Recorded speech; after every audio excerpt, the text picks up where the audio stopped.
Good morning. Hand today is going to be 9-8 of hearts. In this hand, we have a limper. I isolate, big blind calls, and then the limper ends up folding. So we're going to start with that limper. Limper's playing 14-1. Looks like he's playing tight passive. He limp first in 11%, which is almost at 14%. He does have one raise. That's from a small blind. That could potentially be a steal where it folds all around him. But I'm putting him up on like a 10% range, something like this, where I think he's going to probably raise queens plus ace king. That's a guess. And then limp everything else. And then that gets us to our ISO raise. So we know he's going to be pretty tight. We could just do the always ISO, which is a stronger range, or we can try the optional ISO and see how he reacts to it. So at this point, if we look at his limp and call a raise, it's 100% limp and fold. He's only had an opportunity one time. If he calls, we're in position. So I think against a player like this, like a limp, loose passive, or I'm sorry, a tight passive, I think it would probably benefit us to go ahead and make a raise, do the ISO, kind of build the pot because we're going to be in position. And I think his post flop play is going to reveal where we stand in the hand. If he ever leads into us or check raises us, we know we're gonna need a strong hand. So I'm gonna keep with my ISO raising range, and then this player calls. This is basically his fourth hand at the table. He's playing 67% of hands, and I know I don't have a whole lot of notes on him, but I think I do have this limping hand on here. So I'm just putting up a pretty big range. This is 64%. We're gonna go all the suited aces, suited kings, suited queens, the ace x, the king x hands, all the broadways. We're gonna leave in these. I guess we should probably just take out these raising hands. So I would assume that most players raise queens plus ace king. I think that's sensible. I think that is sensible. So I think that's probably what we should do. So it's pretty big range, and maybe this is too wide, maybe it's too small. But right now he's played 2/3 of hands. No reason to think he's not playing something that's very wide. And then this villain folds, so we'll get rid of that, and we see a flop of king 7-2. All right, so with king 7-2, we have basically villain's going to check here, and it's going to leave the decision up to us. So c betting. So what do we do? I think with our c betting, we have to look. We know it's going to hit. He has all those kings in there, so he's going to hit top pair.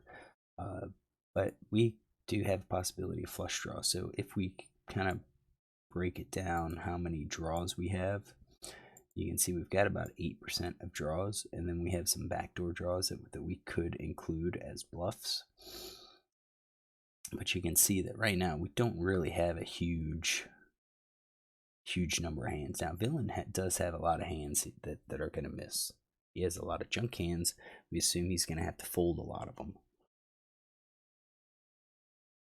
So if we just go top pair plus, and maybe we don't even do all top pair. Let's just say we leave king jack in our checking range. We have king queen, ace king. We got overpair sets. We're at 15%.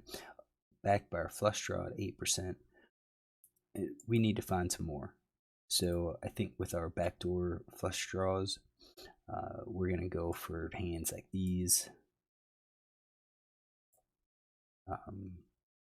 We're going to include like all the ace x hands there. And then we're probably going to include like bottom pair. Maybe these 3, 4, 5, 6s. And that's probably good. And then you can see we have a bunch of these as our check behind range. So I think that's going to be our c betting range. So I did c bet. I c bet half pot. I think this could be a board where we can c bet 2/3. You know, kind of represent that king x. I think we would probably do it with king x. No reason. I think he's, if we have value, I think villain's gonna call with 2/3 with I should say, if he has value, if he has draws, I think he's going to call 2/3 just as frequently as he calls half pot. If he doesn't have a hand, he's going to fold, and maybe the 2/3 will get more of like the ace queen, ace jack type hands to fold where he doesn't have anything, and that's pretty good. So I do think we're going to probably need to make this a larger bet. So I make the bet, he calls, and we get a 3 of hearts.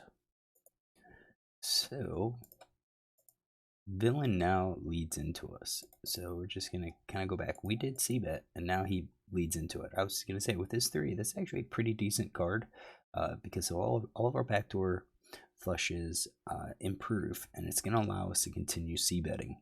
So if we were going to be continuing c-betting, we have our flushes that we could bet, possibly our open ender, and possibly our gut shots. That's 23%, which means we're easily going to be c-betting probably top pair, again, top pair or better. So c-betting like 45%, but that didn't happen. Villain bets into us. So what could villain possibly be doing? Actually, we had to go back here. What did villain call with?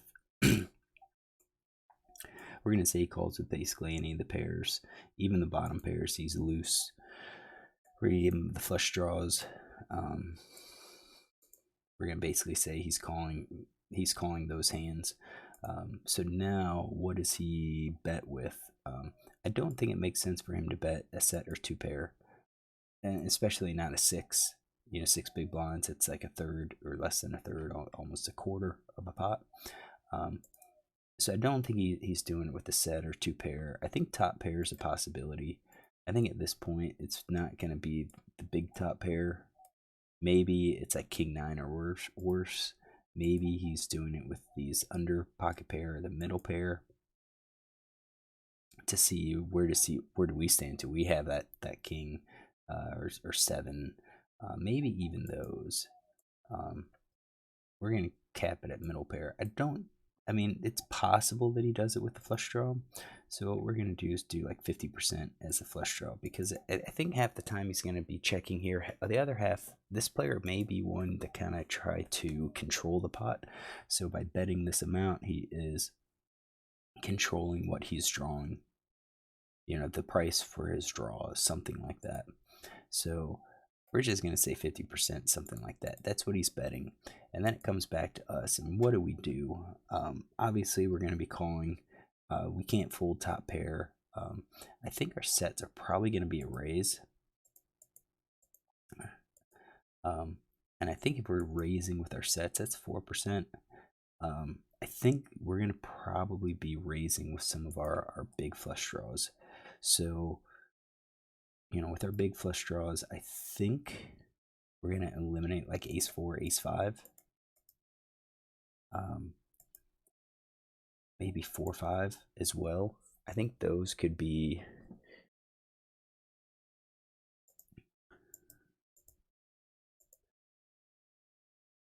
Yeah, I think those could be easy check raising hands as a bluff, because it gives us not only flush draw but the gut shot as well. So it gives us a combo draw. The 5, 6, I think same thing. 5, 4, 5, 6, I think would be the same thing here, because a 4 could come. I think those would be our raising ranges, and then I think a check call probably everything else, or just calling everything else. And that includes like the overpair, top pair. Of course, we probably should be betting, raising some more of these. But if we raise, we're getting all of the 7x hands to fold. So if he's betting any of these, I think our raise is just going to cause him to fold. Whereas if we just call, he might actually lead again on the river, or may actually just call. So I did just call. Did I? Didn't do that. Let's get that. kind of threw it off. So yeah, sets we're raising. Still have a lot of flush draws. No, I mean that's okay for our calls. We're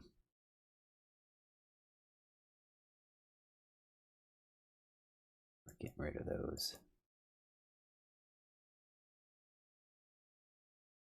So we should have taken those out.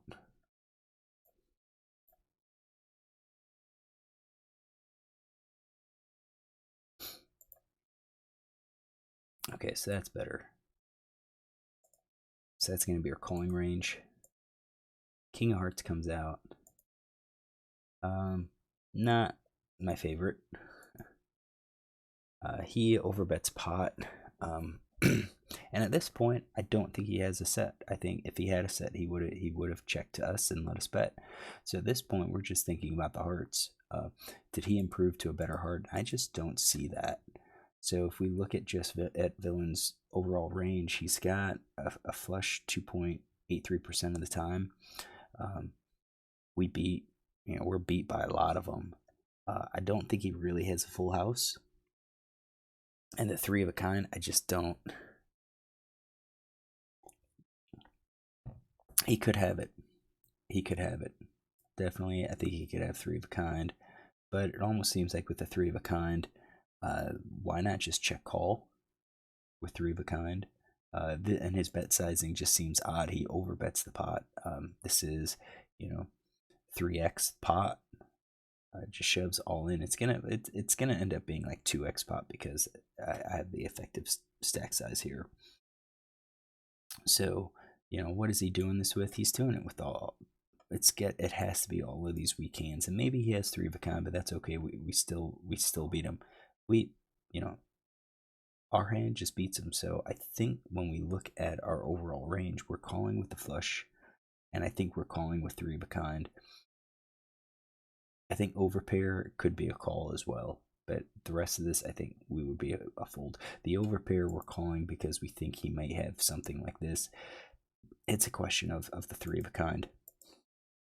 So if 25% of his range makes that play with three of a kind, then our overpair is going to be 75% of it. So it's just kind of, and it changes if we restrict what he could have. So we called. I hope we called. We did, and we see villain showdown Jack 8. So in this case, he did this nothing hand, which was Jack 8, which was in there. So if we go back, that was definitely kind of talked about the flush draw. We did 50% because it just didn't really. I just didn't really think villain would be. I think he would have some checks on there. So let's go ahead and take a note on here. So we've got a called 2-bet from the blinds, Jack 8. That's on there. So he called 5BB, called cutoffs 5BB ISO in big blind with Jack 8 clubs. He's out of position, and then he check called 50%, and then he bet. It was about, we'll say it was like 30%. Bet 30%, and then he bet 2x pot. Since that was the over. So we had king of clubs, 7 of clubs, 2 of hearts, 3 of hearts, king of hearts. All right. So what does GTO say? I think villain got off a GTO strategy pretty quickly, but we're going to go ahead and check this out. So he checked. We have him checking, and then it's on us. Remember, we had the 9-8 of hearts. 9-8 of hearts is supposed to be bet. Looks like we are supposed to be going the larger size, which is kind of what I thought. Some of the smaller sizes for like kings, trip kings, because we do have basically all of the top pair, most of the kings spoken for. Then we can balance that somewhat with ace king. We're going to balance it somewhat with some of our flush draws as well. like the ace queen, ace jack, ace 10 flush draws. But overall, I don't think I had betting as frequently. So GTO suggesting that we bet a lot of these, all the way down middle pair, weak pair. Where I had a lot of those is checking. GTO saying we should probably be betting even like the 3-4. So I had 3, 4, 5, 6 in my bluffing range. I didn't have the middle pair, pocket pair less than the top card. So I think GTO needs us to bet more. Villain calls, and then we get a 3 of hearts here. Now, at this point, there is no betting for villain. There is no betting for villain. So once he bets, then it comes down to what do we do? We talked about raising. So 3 of a kind, we're raising. Overpair, we're raising. Top pair, we're raising. So according to GTO, we're raising top pair plus. A lot of our top pairs. We do have some checks in there, and our flush draws we're raising. I don't think I'm raising as much as I should be since I called. If we look at our flush draws, yeah, 9-8. 9-8 is looking like it's you mostly called, so we at least did that. It's like we're raising our top pair there. So we did call, and then villain bets all of those, and at this point you could see that this line just shouldn't have I mean, villain doesn't have anything in his range at this point, and you could see that. I mean, once he checks, we've got all these hands, and when he bets, it's like we've got nothing. So that's strange. Let's see if we can improve this. So we are going to do this.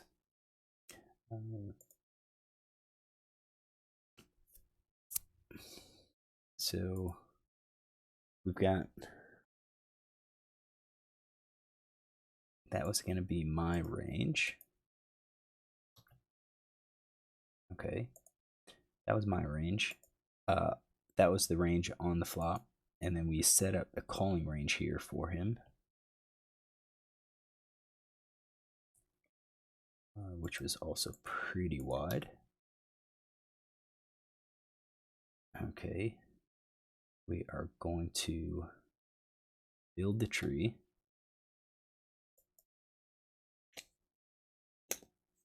And then we're going to edit it. Import tree. Okay, so we are going to check, and then we're going to bet, and then we're going to make the call.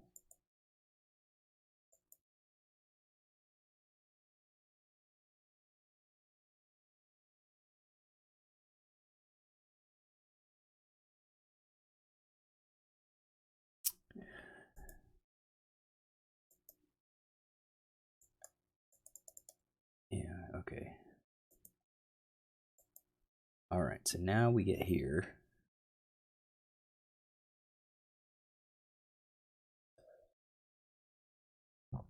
We're going to change this. We're going to bet this, add action to, actually we'll do like 28%. Close enough. So that's the bet. And then we'll see if we raise it, what we should do. All right, so we're going to run the solver. We'll be back when it's done. All right, this is really quickly. So did that. You should be calling. Oh.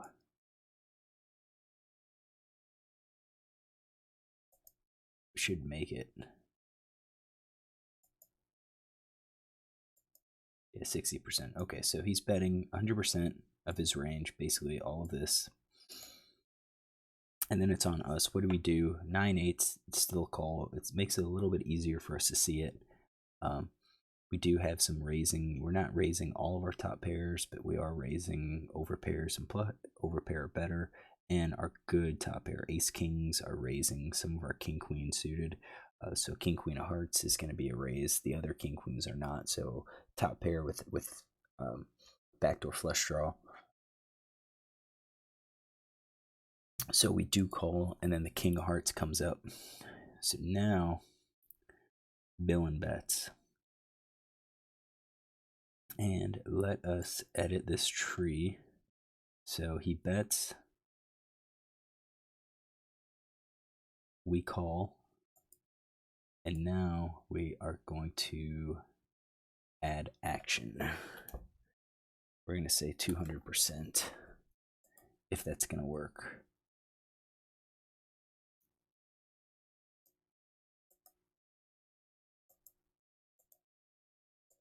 All right, we are going to run the solver, and it should be actually pretty quick, so we'll just stay here. There we go. So bets, calls, 3 hearts. He bets, we call. Much more calls given that action, but we should probably go ahead and check. So now villain's betting big. We're calling with our full houses flush, 3 of a kinds, over pairs. It's about what I was expecting. Of course, we're raising quads, but that's basically, we're going to be all in. So kind of where we're at. I think the only thing was this spot where I like the last time we ran it, where we still had the full tree because we didn't know what villain was going to do. This must assume that villain's already going to be betting at this amount. It's something at some range. So knowing that, it looks like we're calling with way too many hands. But in any case, I think I was right with the C bet. We should have did C betting larger. That's on the flop, and then he threw us off big time once he led into us on the turn. But I think we made the right play and we took a stack. So hopefully you enjoy this, and if you do, look tomorrow for another one.